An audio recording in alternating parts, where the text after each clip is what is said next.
Ayan, sa paanan ko yan. Nag-ayos ako ng gamit ko. Kasi mahirap na. Paalis ako naririnig ko kanina yung translator na paparating na nawawalan daw ng 100,000 si sir.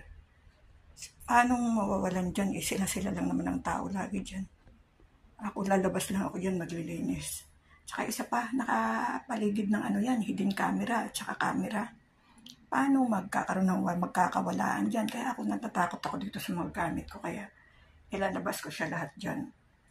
Yung makikita siya kasi baka mamaya kung saan yung paalis ako sa kanila ako taniman ng hindi maganda.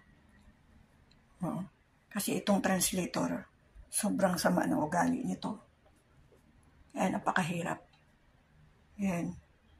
Tapos, yung na yan na tumutunog sa ko yan sa paanan.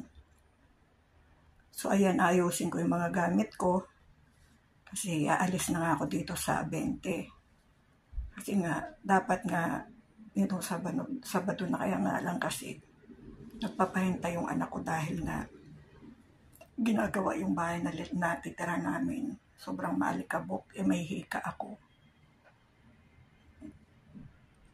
Kaya sabi niya, Mama, maghintay ka na lang sa susunod na Sabado. Kasi lalo na ngayon may ubot sipon ako. Masakit ang ulo ko at saka dibdib ko dahil nga sa lagi kami nag-aaway nitong translator na to. So ang sa akin lang, baka mamaya gawa nila ako ng hindi maganda. Yan, nakikita nyo naman ito.